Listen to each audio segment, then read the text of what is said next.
దేవుని పరిశుద్ధ నామానికి స్తోత్రాలు. కూడి వచ్చిన మీ అందరికీ ప్రత్యేకమైన వందనాలు. దేవుని నుండి ఎవరు ఫలం పొందగలరు అన్న విషయాన్ని మనం ఈరోజు ధ్యానం చేయబోతా ఉన్నాం. యోబుకి నలుగురు స్నేహితులు ఉన్నారు. మీకు తెలుసు కదా పేర్లు: బిల్దాదు, జోఫరు, ఎలీహు, ఎలీఫజ్. నలుగురు. వారిలో ఎలీహు అన్న ఆయన ఒక మాట చెప్తాడు. యోబు గ్రంథం 34 అధ్యాయం 11వ వచనంలో,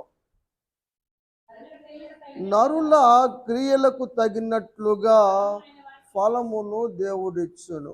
దేవుడు ఏ ఫలమైనా ఇవ్వాలంటే మనం చేసే పనులను బట్టే, మన క్రియలను బట్టే. మంచివైతే మంచి ఫలాలు, చెడువైతే చెడు ఫలాలు. దేవుల్లో ఏం లేదు. దేవుడు ఎప్పుడూ మంచివాడే, ఆల్వేస్ సో గుడ్ ఆయన. కానీ మన క్రియలు తగ్గట్టుగా ప్రతిఫలం ఇస్తాడు. అంతేకాదు కానీ మనం నడుచు మార్గములను బట్టి ప్రతిఫలం ఇస్తాం. మంచి మార్గంలో నడిస్తే మంచి జరుగుతుంది, చెడు మార్గంలో నడిస్తే చెడు జరుగుతుంది. కాబట్టి మనం మంచి ఫలాలు పొందాలంటే మంచి మార్గంలో నడవమని దేవుని యొక్క వాక్యము తెలియచేస్తూ ఉంది. అపోస్తలుడైన పౌలు గారు కూడా సంఘాలకు హెచ్చరిక చేస్తూ సంఘాలకు చెప్పిన మాట ఏమిటంటే, కొరింథీ 2వ పత్రికలో 5వ అధ్యాయం 10వ వచనంలో ఒక మాట రాస్తారు. మంచి క్రియలైనా చెడు క్రియలైనా మనము దేహముతో జరిగిస్తున్నాం కాబట్టి వాటి ఫలము తప్పనిసరిగా పొందుతాం. మనం చేసే ప్రతి దానికి ఫలం ఉంటుంది. మంచి చేస్తే మంచి ఫలం, చెడు చేస్తే చెడు ఫలం. ప్రతి ఒక్కరూ క్రీస్తు న్యాయపీఠం ముందు నిలబడాల్సిందే, తీర్పు జరగాల్సిందే, దాన్ని బట్టి ఫలాలు పొందుకోవలసిందే. కాబట్టి మన జీవితంలో మంచిగా జీవించటం, మంచిగా ప్రవర్తించటం అన్నది చాలా మంచిది. క్రియాఫలం గురించి మనం చూద్దాం కదా. ఇర్మియా గ్రంథంలో దేవుడు ఒక మాట చెప్తారు. 21వ అధ్యాయం 14వ వచనం, మీ క్రియ ఫలమును బట్టి దేవుడు దండిస్తాడు. నిజంగా దండించబడతారు. మనం చేసే పనులు మంచివి కాకపోతే, మన పిల్లలు మంచి పనులు చేయకపోతే మనం ఏం చేస్తాం? దెబ్బ కొడతాం, దండిస్తాం.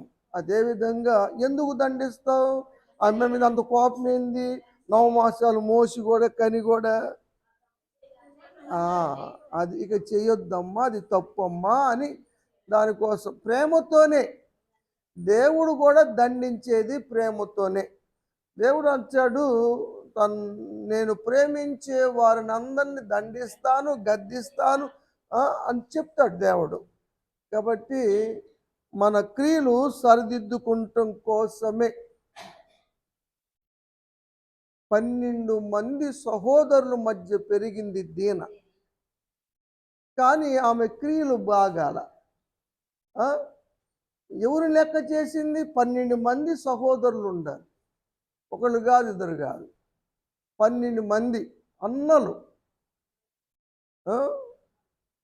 దీనాకి. కానీ ఎవరి భయం లేదు. ఆడక పడితే ఆడ లగ్జరీ లైఫ్ అంటే చాలా ఇష్టం.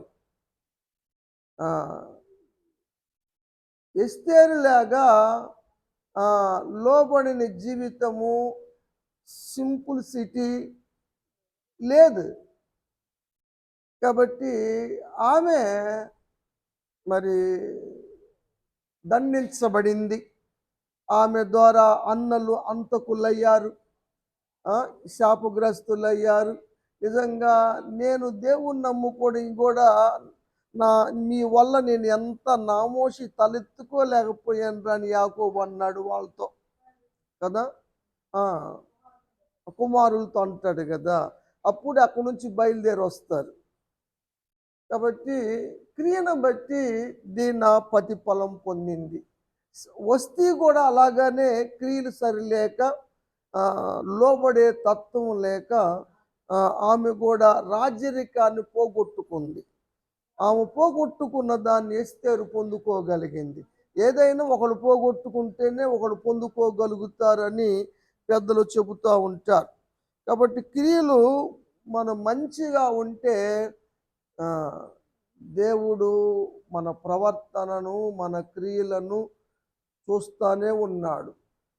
యోబు గ్రంథంలో మనం చూస్తాం, దేవుడు తన కనుదృష్టిని నరుల మార్గం మీద ఉంచాడని, తప్పు చేస్తే ఆయన కనిపెట్టి దండిస్తాడని వాక్యము తెలియచేస్తా ఉంది. యెషయా గ్రంథంలో ఒక మాట చూద్దాం, 3వ అధ్యాయము 10వ వచనం.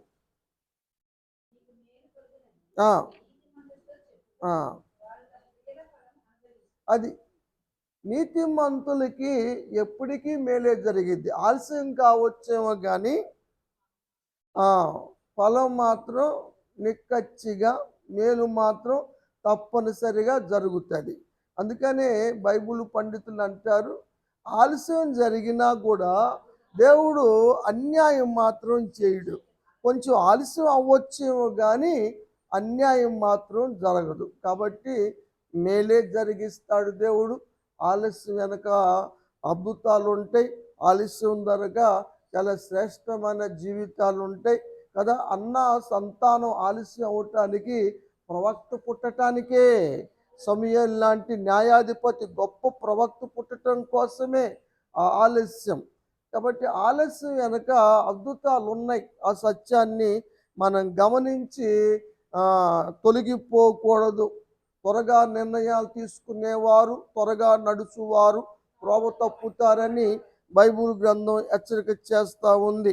కాబట్టి నీతిమంతులకి మేలు జరిగితే దుష్టులకి ఏం జరుగుతుంది? ఏమ్మా? శ్రమ కలుగుతుంది. ఇక్కడే ఉందన్నమాట. మనం చేసే క్రియలు దుష్టంగా ఉంటే, దేవునికి నచ్చనివిగా ఉంటే శ్రమలే కలుగుతూ ఉంటాయి. మాకెందుకు వచ్చినాయి ఈ శ్రమలు, మాకెందుకు వచ్చినాయి అనుకుంటే మనం చేసిన పనులు బట్టే. దేవుడు ఎప్పటికీ అన్యాయస్తుడు కాదు. కావాలని మనస్ఫూర్తిగా ఆయన ఎవరికి బాధ కలిగించడు. ఇలాప వాక్యంలో చెప్తాడు. ఎవరు? ఇర్మియా గారు. ఇలాప వాక్యముల గ్రంథం రాసింది కూడా పెద్ద ప్రవక్త అయిన ఇర్మియా గారే. హృదయపూర్వకంగా 3వ అధ్యాయం 3:33 నరులకు విచారమైనను బాధైనను దేవుడు కలిగించడు. మరి బాధ కలుగుతుంది, విచారాలు కలుగుతుంది అంటే కారణం మన ప్రవర్తనే, మన క్రియాఫలములే. కాబట్టి మనం చేసినవి తప్పనిసరిగా మనం అనుభవించాల్సిందే. గతంలో అనేవాళ్ళు ఎప్పుడూ అనుభవిస్తారు అని అనుకుంటారు, కానీ ఇప్పుడు కళ్ళెదుటే మనం చూస్తూ ఉన్నాం. ఎవరు చేసిన తప్పులు వారు అనుభవించక తప్పదు. కాబట్టి చాలా జాగ్రత్తగా ఉండాలి. దేవునితో గేమ్స్ కాదు కదా. ఇండియా గెలిచినందుకు దేవుని స్తోత్రం.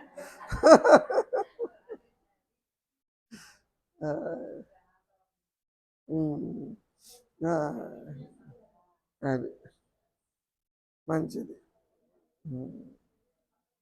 58 కీర్తన మైసూర్ గారు వచ్చినట్లయితే స్పీడ్ పెట్టేవాడు.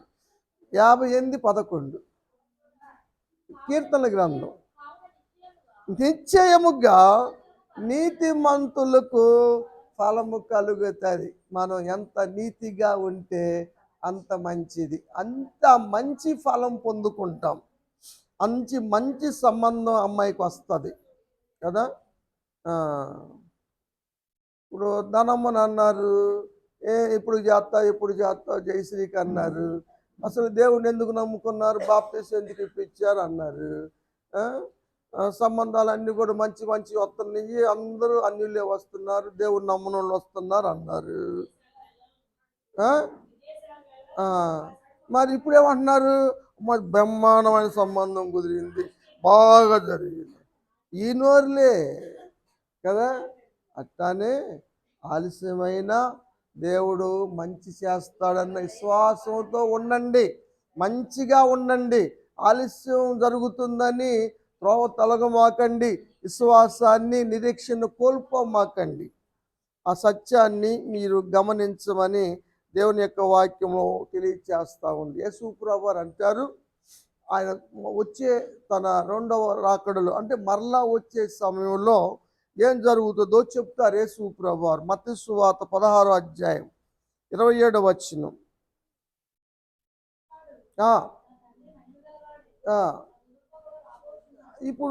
ఇప్పుడు వచ్చే మరలా రాబోతున్నాడు అనమాట. అప్పుడు ఆయన ఎవని క్రియలు చొప్పున వాళ్ళకి ప్రతిఫలం ఇస్తాడు. నేను చేసే క్రియలు ఫలం నేనే అనుభవిస్తా, నువ్వు చేసే క్రియలు ఫలం నువ్వే అనుభవిస్తావు. నాకు రావు, నీకు రావు అమ్మా. అందుకని దేవునికి మరుగై ఉండదు ఏది కూడా. దేవుని కనుదృష్టి లోకమంతా సంచరిస్తూ ఉంది. యథార్థంగా ఉంటే బలపరుస్తాడు, యథార్థత లేకపోతే బలపరచడు. ఆ విషయాన్నే దావీదు గారు కూడా రాశాడు కదా. సొలొమోను కూడా ప్రార్థన చేశాడు. ఆ విషయాలు మనకు తెలుసు. తర్వాత క్రియాఫలం ఉన్నట్లుగానే ప్రవర్తన ఫలం కూడా ఉంటుంది. మనకి నీతి ఫలాలు, ఎలుగు ఫలాలు, మంచి ఫలాలు అన్నవి ఉన్నాయని పౌలు గారు సంఘానికి రాశాడు. అవన్నీ మనం చూడలేదు. కానీ ఇప్పుడు ప్రవర్తన ఫలం సామెతల గ్రంథంలో 1వ అధ్యాయం 29వ వచనం నుంచి 31వ వచనం చదువుదాం. దేవుని జ్ఞానము అంటే నచ్చని వారు, దేవుని యందు భయభక్తులు కలిగి ఉండటానికి ఇష్టపడని వారు, దేవుని ఆలోచనలు పక్కకు తోసేసేవాళ్ళు, దేవుని గద్దింపుకు తృణీకరించేవాళ్ళు. కాబట్టి వారి ప్రవర్తన బట్టి ఫలం అనుభవిస్తారు. దేవుడు అంటే భయం ఉంటే, దేవుడు చూస్తున్నాడంటే తప్పు చేయలేం మనం. కానీ ఏం చేస్తా, బలహీనం కదా. కానీ యేషేపు మాత్రం ఎలా ఉన్నాడు? చెలించని వాడిగా ఉన్నాడు. ఆయన ప్రవర్తన, ఇలా ఘోరమైన కార్యం నేను ఎలా చేయగలను, దేవుని దృష్టికి విరోధంగా ఎలా ప్రవర్తించగలను నేను? దేవుడు చూస్తున్నాడు. దేవుడు ఉన్నాడు అక్కడ. ఇంట్లో ఎవరైనా ఉన్నారా? భర్త ఉన్నాడా? ఇంట్లో పని వాళ్ళు ఉన్నారా? అందరూ పంపించేసిందిగా. పోతిఫరు భార్య ప్లాన్ వేసుకొని అందరిని పంపించేసిందిగా. పని వాళ్ళు కూడా ఎవరు లేరు. ఇప్పుడు ఇంతకన్నా ఛాన్స్ ఏముంది? ఏమితో కానీ ఐక్యత పడితే రోజు బిర్యానీ వండి పెట్టించిద్ది. నన్నే ఇక పోతిఫరు లాగా చూసిద్ది, అన్న సైన్యాధిపతి లాగా చూసిద్ది, నన్ను రాజుగా చూసిద్ది. ఇక నేను ఏది కావాలంటే అది కాళ్ళ మీద దర్జాగా. భయం, నేను ఎలా చేస్తా అని భయము నొంది ప్రవర్తించాడు. కాబట్టి దేశానికి, ఐగుప్తు దేశానికి ఏలికయ్యాడు, అధికారి అయ్యాడు. ఫరో రాజు గారికి అధికారి అయ్యాడు ఇంటి మీద కదా. అది దేవుడు చూస్తాడు ప్రతిది మనం చేసేది కదా. దేవునికి తెలియకోకుండా ఎంత రహస్యంగా చేసినా అది బయలుపరచబడుతుంది. చెవుల్లో అనుకున్నాయి కూడా మిద్దెల మీద ప్రకటించబడతాయి అన్నాడు యేసు ప్రభువారు. అసలు హృదయంలో తలంపు పుట్టక ముందే నీ తలంపుల గురించి ఎరిగిన దేవుడు ఆయన. దేవుడు అంటే ఆషామాషి అనుకుంటున్నారేంది? ఎలా పడితే అలాగా. తర్వాత పనులు అవ్వలేదు, అవి జరగలేదు. మనం చేతలని చేసినవన్నీ చేస్తూ ఉండి, చేయాల్సినవన్నీ చేస్తూ ఉండి, జరిగించాల్సినవన్నీ జరిగిస్తూ ఉండి, దేవుడి మీద నేరం వేస్తే అది ఎంతవరకు స్వభావం? దేవుడి మీద పోతే దెయ్యానికి మీద వేస్తాం, అంతే కదా. సాతానుగాడు ఎన్నిటికి కారణం. ఒకసారి సాతానుగాడు ఏడ్చుకుంటూ వెళ్తున్నానంట. ఏంట్రా ఏడ్చుకుంటూ వెళ్తున్నావు అని ప్రార్థనలు, దర్శనలు అడిగితే ఏం చేస్తా, తప్పులన్నీ వాళ్ళు చేయటం, నా మీద వేయటం. నేను ఒకటి దొరికాను వాళ్ళకి. ఆ, చేసేదాన్ని వాళ్ళు చేసుకుంటారు. కాబట్టి ప్రియులరా, మన ప్రవర్తన ఫలము తప్పనిసరిగా పొందుతాం. కాబట్టి మన ప్రవర్తనలు దిద్దుకోవాలి. అందుకని యోసేపు ఫలించేది కొమ్మగా అయ్యాడు కదా. యోసేపు ఎక్కడుంటే అక్కడ ధాన్యం సమృద్ధిగా ఉంది. దేవుని ప్రజల దగ్గర కానాన్లో ధాన్యం లేదు, కరువు ఉంది. మాటలు మనం చూస్తాం కదా ఏమ్మా. కాబట్టి మన ప్రవర్తన ఫలం విషయంలో చాలా జాగ్రత్తగా ఉండాలి. మన క్రియాఫలముల గురించి కూడా మనం జాగ్రత్తగా ఉండాలి. ఇంకా ఎక్కువగా ఫలం పొందేది క్రైస్తవ జీవితంలో నోటి ఫలం.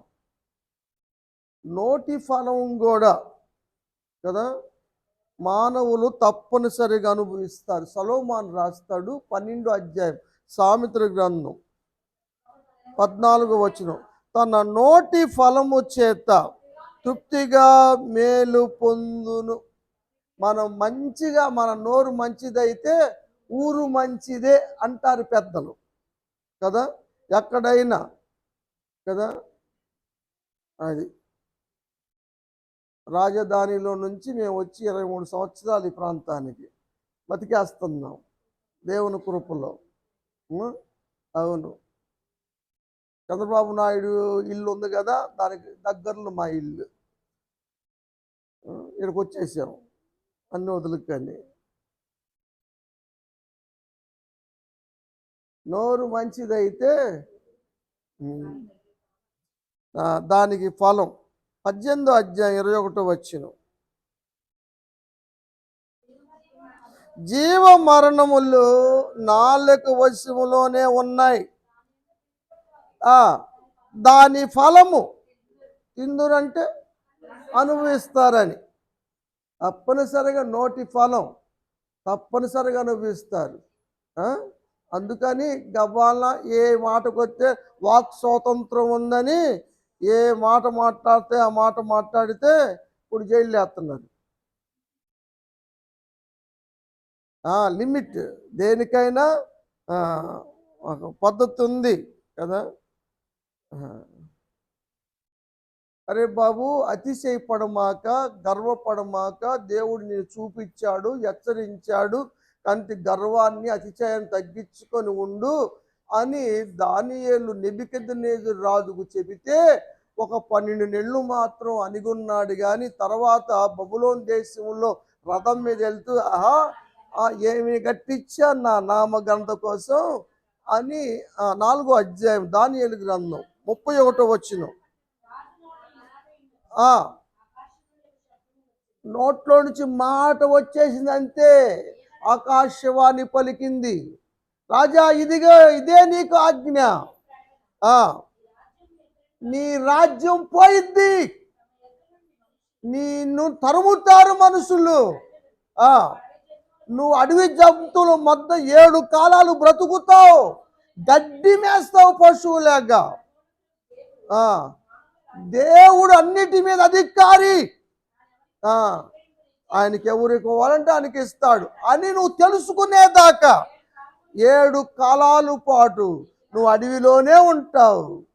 నోటి తోత్తర కదా, అతిశయం. చెప్పినా కూడా హెచ్చరిక చేసినా కూడా, గద్దించినా కూడా లోబడపోతే, వినకపోతే గడ్డి మేయిస్తాడు. ఏమ్మా 12 నెలలు రాశాడు చూడు పైన, 12 నెలలే. అది చెప్పినప్పుడు కొంచెం భయం కలిగినట్టు ఉంటుంది. నా తర్వాత మళ్ళీ మామూలు మాటే, ఎవరిని అంటున్నాము, ఎవరితో అంటున్నాము అన్న విషయాలు గుర్తురావు. దేవుడు అంటే ఆషామాషి వ్యవహారం కాదు. యాకోబు ద్వారా దేవుడు రాయిస్తాడు, ఒక జలలో నుంచి వస్తే తీపి నీళ్ళన్నా వస్తాయి, ఉప్పు నీళ్ళన్నా వస్తాయి, చప్ప నీళ్ళన్నా వస్తాయి. కానీ కంచేపు తీపి నీళ్ళు, కంచేపు చేదు నీళ్లు వస్తాయా? అది సృష్టి ధర్మం కాదు, సృష్టికి వ్యతిరేకం అది. కానీ 3వ అధ్యాయం యాకోబు పత్రిక 10వ వచనం, ఒక్క నోటులో నుంచే ఆశీర్వాదం వస్తుంది, శాపం వచ్చిన వస్తుంది. నీకు నచ్చితేనేమో ఆశీర్వాదాలు పెడతావు, నచ్చకపోతే కోపం వస్తే శాపాలు పెడతావు. రెండు సృష్టి విరుద్ధం కదా. నోటి బుగ్గులో నుంచి వస్తే తీయ నీళ్ళన్నా వస్తాయి, చేదు నీళ్ళన్నా వస్తాయి. రెండు రావు కదా, సృష్టి విరుద్ధం అది. కానీ మానవులు సృష్టి విరుద్ధంగా మాట్లాడుతున్నారు, సృష్టి ధర్మాన్ని మీరుతున్నారు. ఎవరు అనుకూలంగా ఉంటే వాళ్ళ మాటలు కదా తిత్తి తీస్తాడన్నట్టుగా.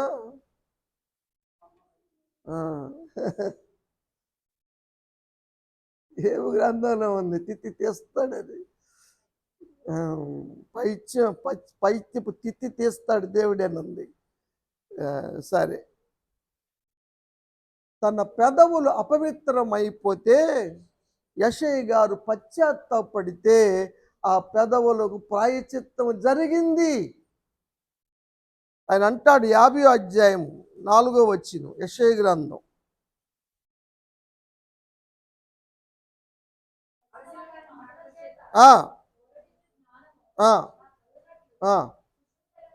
శిశువులకు తగినట్లుగా నోరు ఏమన్నాడు? దయచేసాడు. కాల్చబడిన తర్వాత ఇప్పుడు ఎలాంటి నోరు వచ్చింది?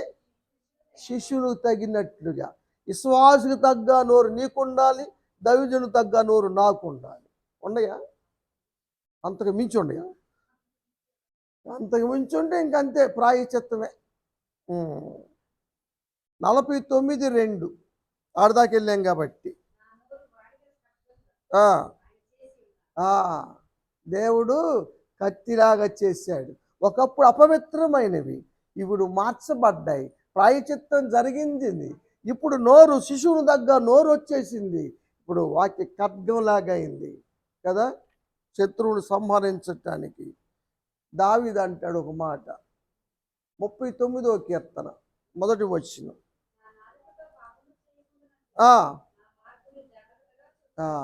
పాపం దేంతో జరుగుతుంది? మనం ఏదో అవయవాలతో జరుగుతుంది అనుకుంటున్నాం కదా. నాలుగుతోనే. నాలుకే సర్వ శరీరానికి చిచ్చు పెట్టేది అదే. అది పాప ప్రపంచం. శరీరంలో ఉంచబడిన పాప ప్రపంచం ఏంటంటే నాలుకే. మీకు కావాలంటే ఆ ధనవంతుడు అగ్నిగుండంలో కాలుతో అడుగుతాడు, ఏమడుగుతాడు తెలుసా? నాలుకను చల్లార్చడానికి నీళ్లు కావాలంటున్నాడు. ఇక్కడ అదిరిపడింది ఈ నాలుక, అక్కడ పోయి అల్లాడుతుంది ఆ నాలుక. నీ నాలుక అగ్నిగుండంలో అల్లాడకూడదంటే నాలుగు కంట్రోల్లో ఉండాలి. ఒకళ్ళు అనాలన్నా, దూషించాలన్నా, ఒకరి గురించి మన విషయాలు ఎవరికి చెప్పుకోం మనం. ఎదుటోళ్ళ విషయాలు మాత్రం మసాలా వేసి దాని ఫలం అడగబోయిద్ది. దేవునితో మాట విషయాలు కాదు. చదువమ్మా. భక్తిహీనుడు నా ముందున్నప్పుడు నోటికి చిక్కం పెట్టుకుంటా. మంచి శబ్బరు కూడా మాట్లాడు నేను, ఎందుకంటే వాళ్ళు భక్తిహీనులు. ఏం మాట్లాడితే ఏ అపార్థాలు తెస్తారు, దేన్ని కలుపుతారు. అందుకని నోటికి చిక్కం పెడుతున్నాను. పాపం చిన్నోడైనా కూడా బంటి గాడికి చిక్కం పెడుతున్నాను మూతికి.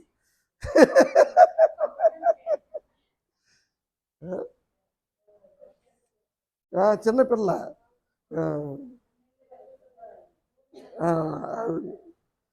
వాటికి, జంతువులకి, గేదెలకి పెడుతున్నారు కానీ చిక్కాలు మనం పెట్టుకోవట్లే. నోటికి కళ్యం వచ్చినాయా? మాస్కులా?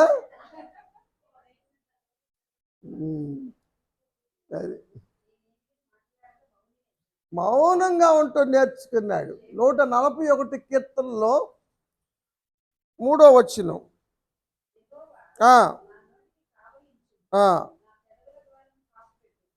పెదాలకి కాపుదలు ఉంచాయా? నిజంగా పెదాలు కాపాడుకోవటం ఎవరి వల్ల అవుతుంది? పెదాలు కాపాడుకుంటున్నారు మీరు. అపవిత్రం కాకోకుండా, ఏ మాట పడితే ఆ మాట మాట్లాడకుండా, ఎవరిని పడితే వాళ్ళు మాట్లాడకుండా కదా. అసమో యాకోబు చెప్పాడులే కదా. పాములు సైతం కూడా, విషసర్పాలు కూడా సాధువు చేస్తున్నాడు మానవుడు. ఆ నాలుకను సాధువు చేసే పనుడు ఎవడు కనపడతల్లా. సర్కస్సులో ఏనుగుల చేత బంతులాడిస్తున్నారు, సింహాల చేత స్టూళ్ళు ఎక్కిస్తున్నారు, వాటిని సాధువు చేస్తున్నారు. కానీ దీన్ని సాధువు చేసే మొనగాడు కనపడతల్లా. అదంతా విషం, పాయిజన్ కదా. చాలా జాగ్రత్త అమ్మ మాటలు కదా. అదుపు మాట పొదుపు అని చెబుతారు కదా. అదుపులో నాలుగు అరిగిద్దని కాదు. ఇష్టానుసారంగా మాట్లాడకూడదు. సామెతల గ్రంథం 4వ అధ్యాయం 24 వచ్చి చదువుతాం, ఇంకా పక్క దగ్గరలో ఉన్నాం కాబట్టి. మూర్ఖపు మాటలు నోటికి రానియకు, కుటిలమైన మాటలు రానియకు, ఎందుకంటే వాటి ఫలం నువ్వు అనుభవించాల్సి వస్తుంది. దాని ఫలం నీ మీద పడుతుంది, దాని భారం నీ మీదకి వస్తుంది. ఎంత జాగ్రత్తగా ఉంటే అంత మంచిది. ఏమ్మా, సంఘానికి రాస్తాడు పౌలు గారు, ఎఫెసీ పత్రిక 4వ అధ్యాయం 29వ వచనం.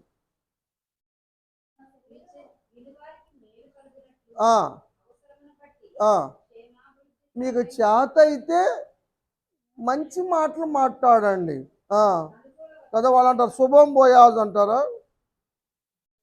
సమాధానము కలుగును గాక, దేవుడు దీవించును గాక. శాలేం, సలాం కాదు, శాలేం.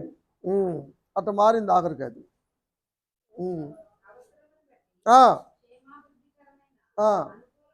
అనుకూల వచనం మాట్లాడండి, కొంచెం ప్రోత్సహించండి, కొన్ని మాటలు మంచిగా ప్రోత్సహించండి. ఎందుకమ్మా దిగులు పడతావు, ఎందుకమ్మా బాధపడతావు, దేవుడు గొప్పోడు, దేవుడు చేస్తాడు, ప్రోత్సహించు. దుర్భాషలు, నోటికి దుర్భాషలు రానియకూడదు, ఎందుకంటే నువ్వు దేవుని నమ్మినవాడు. ఈ నోటితోనే దేవుని స్తుతించేది, ఈ నోటిలోనే మన రొట్టె ద్రాక్షరసం తినేది, ఈ నోటితోనే.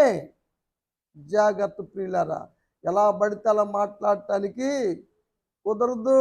నీ దేహముతో దేవుణ్ణి మహింపరచాలి. కొలస్సీ పత్రిక 3వ అధ్యాయం 8వ వచనం.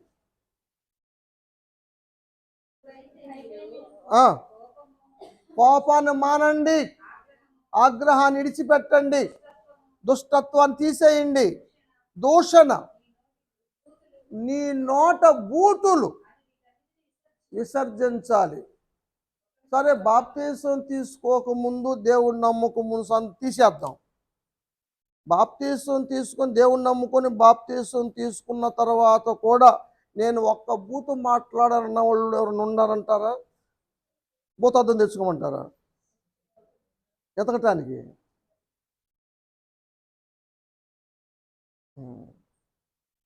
మోషే ఎంత గొప్ప నాయకుడు, మోషే ఏది చెబితే అది చేశాడు, ఎన్ని అద్భుతాలు చేశాడు మోషే గారు, అడలెత్తిచ్చాడు ఫరో రాజును సైతం కూడా.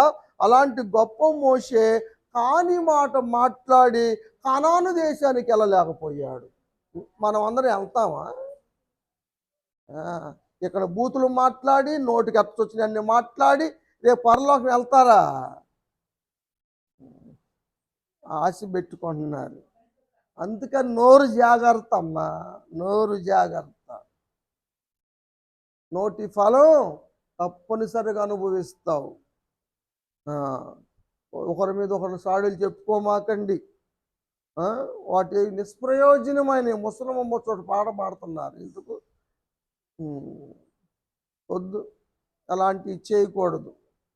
ఏమ్మా, ఇంకా ప్రార్థన చేస్తే ఫలం వస్తుంది. యేసుప్రభు వారు చెప్తారు మత్తయి సువార్త 6వ అధ్యాయం 6వ వచనములో, ప్రార్థన చేయనప్పుడు గదిలోనికి వెళ్ళి తలుపు వేసుకొని దేవునికి ప్రార్థన చేయి. దేవుడు చూస్తున్న దేవుడు నీకు ప్రతిఫలం ఇస్తాడు, నీకు ఫలం ఇస్తాడు. మనం ఎంతమంది ప్రార్థన చేసి ఫలం పొందుకున్నాం? మీరెవరన్నా ప్రార్థన చేస్తే ఫలం వచ్చిందా? హల్లెలూయా. ఆ, ఏంది అంత నీరసంగా ఉన్నారు, ఉపవాసం ఉన్నారని? మన ఉపవాసం కనబడకూడదు, ఆ, ముఖాలు ఉండకూడదు. ఆ, మోషే గారు 40 రోజులు సీనాయి మీద దిగినప్పుడు మోషే ముఖం చూడలేకపోయారు.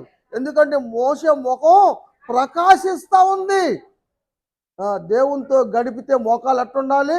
ప్రకాశించాలి.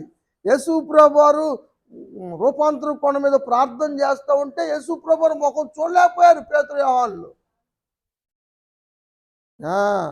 మన ముఖాలు ఎందుకనో మరి.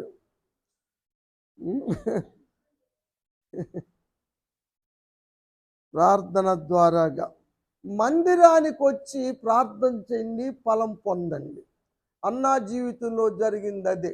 దేవుని సన్నిధికి వచ్చి హృదయాన్ని కుమ్మరించుకొని ప్రార్థన చేసింది, ఫలించింది, గర్భఫలం పొందుకుంది, ఫలం పొందింది. కాబట్టి మందిరానికి రండి, ఫలాలు పొందమని దేవుని యొక్క వాక్యంలో మనం చూస్తాం. అమ్మా, దైవజనులను చేర్చుకొనటం ద్వారా కూడా ఫలం.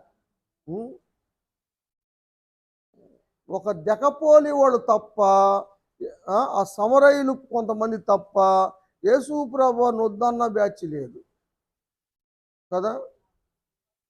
ఏమ్మా, దెకపోలి వాళ్ళు ఆ దెయ్యం ఎలా కొట్టినందుకు, ఆ పందులు చచ్చిపోయినందుకు మా ప్రాంతం విడిచి పొమ్ము అన్నారు, మా దగ్గరికి రావద్దు అన్నారు. యేసు ప్రభువు అన్నాడు, ఎవరైతే చేర్చుకోకపోతే వాళ్ళ పేరు మీద దుమ్ము దులుపు, వాడు దుమ్ము నేను దులుపుతా అన్నాడు. పౌలు గారు దులిపాడు, ఎవరు దులపలేదు, కానీ పౌలు గారు దులిపిల్లాడు పాదాలు. నిజం, ఆ పట్టణం నాశనం అయిపోయింది. సొదొమ గొమొర్రాల పట్టణం కన్నా కూడా అది. ఎందుకంటే మరి చేర్చుకుంటానికి ఇబ్బంది అవుతుంది జనాలకి, మరి ఎందుకు నాకు అర్థం కాలేదు. 10వ అధ్యాయం మత్తయి సువార్త 41వ వచనం. ప్రవక్తను చేర్చుకుంటే ప్రవక్త ఫలం వస్తుంది. నీతిమంతుడు చేర్చుకుంటే నీతిమంతుడు ఫలం వస్తుంది. నీతిమంతుడని ప్రవక్తని ఏలియాను చేర్చుకున్న సారిపోతి ఇంట్లో ఫలం అనుభవించిందా లేదా? 3.5 సంవత్సరాలు కరువు లేకుండా బతికిందా లేదా? కొడుకు మరణిస్తే సజీవుడిగా మళ్ళా ఏలియా గారు ప్రార్థన చేసి బ్రతికిచ్చాడా లేదా? బైబిల్లో మొట్టమొదటిగా చచ్చిపోయి బతికినోడు ఎవడయ్యా అంటే వాడే, సారిపోతే దూరాలు కొడుకు.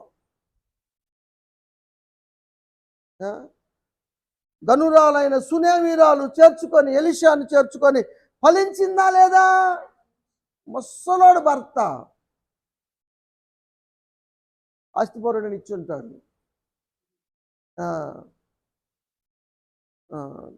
సంతానం లేదు. అందుకే అమ్మ నీ సంతానం వచ్చిందంటే నన్ను ఆశ పెట్టమాక అయ్యా అంటది. లేదు, వచ్చేటికి నీకు గర్భఫలం వస్తుందని చెప్పాడు. ఫలం పొందిందా లేదా? అది చేర్చుకుంటే ఫలం, చేర్చుకోకపోతే ఫలం రాదు. మిమ్మల్ని చేర్చుకుంటే నన్ను చేర్చుకున్నట్లే. రోమి చెబుతాడు, ఏదో భోజనాలకు వచ్చేవాళ్ళ కనపడుతున్నామో మీకు, లేదా కానుకలు ఆశించి వస్తామని. అందుకని నేను ఎవరన్నా ఫోన్ చేస్తేనే వెళ్తా, ఫోన్ చేయకపోతే అసలు వెళ్ళనే వెళ్ళను. పాస్టర్ గారు అంటది, వెళ్దామండి గారు, మరి పిల్లలు దూరం అయిపోతున్నారు, వాళ్ళ కష్ట సుఖాలు మనం మాట్లాడదామండి, వెళ్దామండి అంటది. అరే నేను చెప్పానమ్మా, ఎవరికైనా ఎనీ టైం, ఏ టైం అయినా ఫోన్ చేయండి, రాబోతున్నాను అడగండి. ఫోన్ చేయకుండా రాలేదనుకోవద్దు, రాను కూడా. ఎందుకంటే ఒక ముద్ర వేశారు జనాలు, పాస్టర్లు అంటే ఇంటింటికి డబ్బులు వసూలు చేసుకుంటారని. మేము యాజకులం కాదు, అడుక్కునే వాళ్ళం కాదు కదా. అందుకని రాను. ఇదే అవసరం ఉందా, ఎనీ టైం ఎప్పుడన్నా ఫోన్ చేస్తారు. అయ్యగారు దెయ్యం పట్టింది, ఇట్లా పిచ్చి పిచ్చి మాట్లాడుతున్నాడు రండి అంటే అర్ధరాత్రి అని వెళ్తాను. 3ంటికైనా 2ంటికైనా, అర్ధరాత్రి 1 గంటకు ఫోన్ చేసిన వాళ్ళు ఉంటారు, 12 గంటలకు చేసిన వాళ్ళు ఉంటారు, 3ంటికి చేసిన వాళ్ళు ఉంటారు. ఎనీ టైం, ఏ టైం చేసినా వెళ్తా, వెళ్ళి ప్రార్థన చేసి వస్తా. అదే లేదు. నేను మీ వద్దకు వచ్చేటప్పుడు దేవుని యొక్క ఆశీర్వాదాలు తీసుకుని వస్తాం. వాసిరెడ్డి ప్రసాద్ గారు ఉన్నారు కదా, మల్లికార్జున ప్రకాష్. దీంట్లో ఇప్పుడు అమ్మారు గారు కదా, చైతన్యాలో చేస్తున్నాడు ఇప్పుడు ఆయన ప్రిన్సిపల్గా. నందిగా ఇక్కడే ఉంటూ ఇక్కడే వచ్చేసారు, తణుకు నుంచి వచ్చేసారు. మరి వాళ్ళకి ప్రార్థన చేసాం, స్థలం వచ్చింది, ఇల్లు వచ్చింది, కొనుక్కున్నారు, ఇల్లు కట్టుకున్నారు, బ్రహ్మాండంగా ఉన్నారు. ఇప్పుడు వచ్చేవాళ్ళు, అయ్యగారు ఒక్కసారి మీ పాదం అక్కడ పెట్టి దులిపెళ్ళేవాడు. నిజం. అసలు వాళ్ళు ఖాళీ లేదు ఇద్దరికి. ఆమెను కూడా అందులో చేర్చారు టీచర్గా. అస్సలు రెస్ట్ లేదు. నవపేటలో కూడా చేర్చాను నేను దాంట్లో కొంతమందిని. కాబట్టి ఫలం అన్నది దైవజనులు వస్తే వస్తుంది. పాటుపడిన వానికే ఫలం ఉంటుంది. వ్యవసాయదారుడైనా పాటు పడితేనే ఫలం పొందుతాడు. సోమరోడు ఆశపడతాడు కానీ ఉపయోగం ఉండదు, ఏమీ దొరకదు వాడికి కదా. వాక్యము ధ్యానించేవాడికి ఫలం కలుగుతుంది. కీర్తనలు 1వ అధ్యాయం మీ అందరికీ తెలుసు. దివారాత్రము ధ్యానించువాడు ధన్యుడు. ఎందుకని?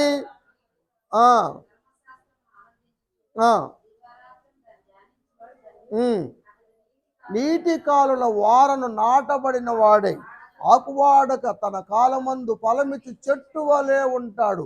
అతడు అనుకున్నాయన్నీ సఫలం అవుతాయి. లోకా గారు ఏం రాస్తాడంటే 8వ అధ్యాయం 15వ వచనం.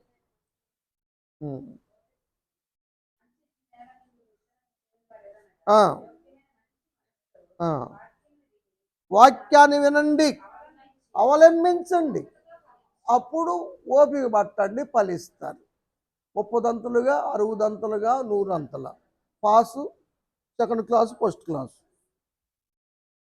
అట్ట. గై కొనపోతే ఏముంది?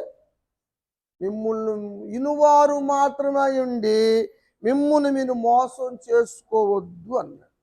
ఇంకా ఇచ్చువారు ఫలం పొందుతారు. శిష్యుడని ఉగ్గిని సల్లిలిచ్చిన ప్రతిఫలం పోగొట్టుకోడు, ప్రతిఫలం పొందుతాడు. మార్కు సువార్త 9:41 చూడండి.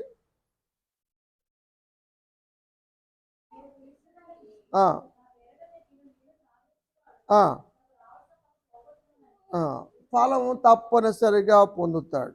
నాకు కావాలని చెప్పటం కాదు, కానీ నాకు దేవుడిచ్చిన దాన్ని బట్టి చాలా ఉంది, కాబట్టి మీకు ఎక్కువ కావాలని నేను చెప్తున్నాను అన్నాడు పౌలు గారు. ఫిలిప్పీ పత్రిక 4వ అధ్యాయం 15వ వచనం. సువార్త నేను చెప్పటం మొదలుపెట్టిన కాడి నుంచి ఇచ్చే విషయంలో కానీ పుచ్చుకునే విషయంలో కానీ మీరు తప్ప ఏ సంఘం కూడా నాకు సహకరించలేదు, నాలో పాలివారు కాలేదు.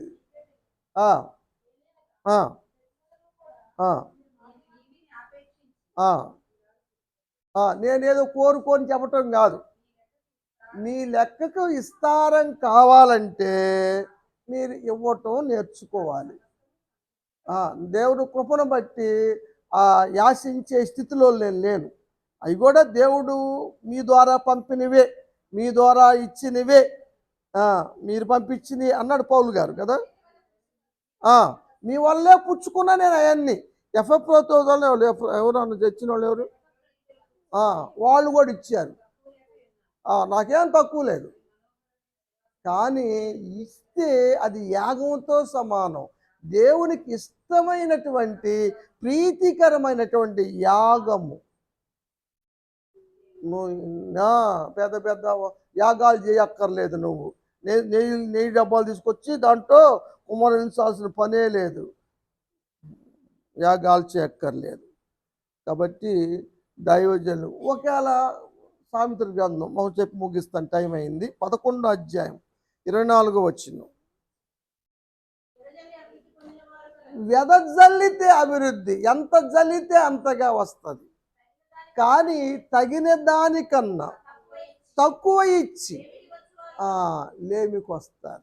ఇవ్వనోళ్ళు అసలు అంతే సంగతులు. తక్కువ ఇచ్చేవాళ్ళు లేమికి వస్తారు. విస్తారంగా ఇచ్చినప్పుడు మన పరిస్థితి ఎలాగుంది, తక్కువగా ఇస్తున్నప్పుడు మన పరిస్థితి ఎలాగుంది, అప్పుడు పనులు ఎలా జరుగుతున్నాయి, ఇప్పుడు పొలాలు ఎలా జరుగుతున్నాయి, మీరు ఆ తేడా వ్యత్యాసం మీరు గమనిస్తే మీకే అర్థమైంది, నేను చెప్పాల్సిన అవసరం లేదు. చెప్తున్నాను. Very good. కాబట్టి మంచిగా ఉండండి, మంచి ఫలాలు పొందండి. ఏమో వాక్యము నేర్చుకుందాం. కొన్ని ప్రత్యేకమైన అంశాలు చెప్పాలనుకుంటున్నాను. ఈ 40 దినాలు ఉపవాస దినాల్లో అసలు మొదటి రోజే 40 దినాలు ప్రత్యేకత చెప్దాం అనుకున్నాను, చెప్పలేదు, కుదరలేదు. రేపు కూటమి వాళ్ళు రాలేదేంది, అలిగారేంది రేపు కూటమి పెట్టానని? ధనమ్మో లేరురా, రోజు వస్తారుగా, ఆబ్సెంట్ అవరు వాళ్ళు. పాపం దూరం నుంచి అయినా కూడా పిల్లోడిని ఎత్తుకొని పిల్లల్ని తీసుకొని వస్తారు. సరే, దేవుడి మాటలు ఆశ్రయించి దీవించును గాక. మన